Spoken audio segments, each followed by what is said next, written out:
പെരിങ്ങളം ന്യൂസിലേക്ക് സ്വാഗതം.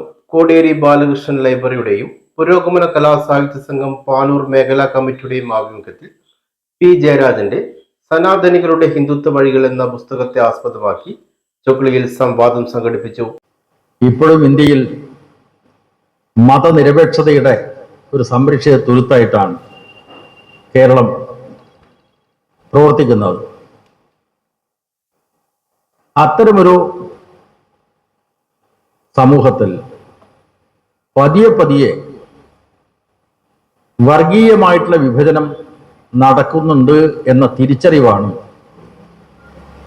ജനാധിപത്യ മതനിരപേക്ഷ സമൂഹത്തിനകത്ത് പ്രതികരണങ്ങൾ സൃഷ്ടിച്ചിട്ടുള്ളത്.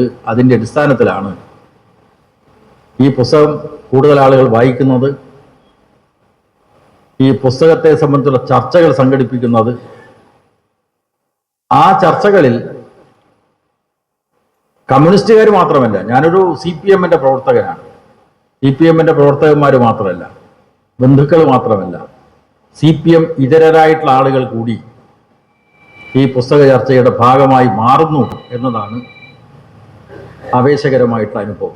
ജയരേട്ടൻ ഈ പുസ്തകത്തിലൂടെ വായനക്കാരൻ്റെ അനുവാചകന്റെ മുമ്പിലേക്ക് തന്നിരിക്കുന്നത് കേവലം ഒരു ആസ്വാദനത്തിന്റെ വഴിയല്ല ഈ പുസ്തകം നമ്മോട് പറയുന്നത്. ഇത് ഒരു പ്രതിരോധത്തിന്റെ ആയുധമാക്കാനുള്ള ആശയമാണ് ഈ പുസ്തകത്തിലൂടെ സന്നിവേശിക്കപ്പെടുന്നത്.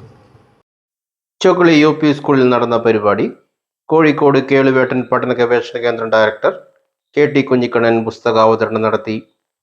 പവിത്രൻ മൊകേരി അധ്യക്ഷനായി. പുസ്തക രചയിതാവ് P ജയരാജൻ, കണ്ണൂർ സർവകലാശാല മലയാളം വിഭാഗം മേധാവി പ്രിയ Varghese, VK Ragesh, PK Mohanan, TTK Sasi എന്നിവർ സംസാരിച്ചു.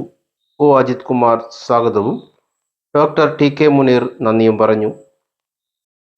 ലണ്ടനിലെ റോയൽ കോളേജ് ഓഫ് ഫിസിഷ്യൻസിൽ നിന്നും ഫെലോഷിപ്പ് നേടിയ ചൊക്ലി പ്രദേശവാസിയായ ഡോക്ടർ സന്ദീപ് സീതറിനെ P ജയരാജൻ ഉപഹാരം നൽകി ആദരിച്ചു. പെരിങ്ങളം ന്യൂസ്, പാനൂർ. മതപോലീസുകാർ രാജ്യത്തിന്റെ സാമൂഹ്യ ജീവിതത്തെയാകെ ഭീഷണമായ രീതിയിൽ കീഴടക്കിക്കൊണ്ടിരിക്കുന്ന ഒരു സന്ദർഭമാണ്. അത്തരമൊരു സന്ദർഭത്തിലാണ് ഹിന്ദുത്വത്തിന്റെ പ്രത്യയശാസ്ത്രമായ സനാതന ധർമ്മം എങ്ങനെയാണ് അപകടകരമായ ബ്രാഹ്മണ്യാധികാരത്തിന്റെ ഒരു വിശ്വാസ സംഹിതയാണ്, അതിന്റെ പ്രയോഗ പദ്ധതിയാണ് എന്ന കാര്യം ഈ പുസ്തകത്തിലെ 13 ലേഖനങ്ങളും പരിശോധിക്കുന്നു. മതത്തിന്റെ ഒരു രീതി എന്ന് പറയുന്നത്, മതാത്മകത എന്ന് പറയുന്നത് തന്നെ ചോദ്യങ്ങളെയും പഠനങ്ങളെയും ഒക്കെ റദ്ദ് ചെയ്യുക എന്നുള്ളതാണ്.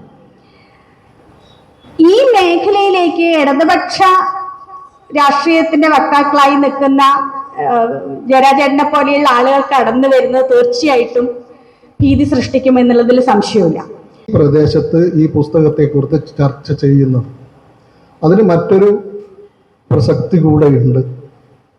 കാരണം സംഘപരിവാറിനെതിരായി പ്രതിരോധത്തിൻ്റെ ഏറ്റവും വലിയ കോട്ട തീർത്ത കണ്ണൂർ ജില്ല, പ്രത്യേകിച്ചും തലശ്ശേരി, പാനൂർ, ചൊക്ലി പ്രദേശങ്ങളിൽ ഈ പുസ്തകത്തെക്കുറിച്ച് ചർച്ച ചെയ്യുന്നതിന് പ്രത്യേകതകളുണ്ട്.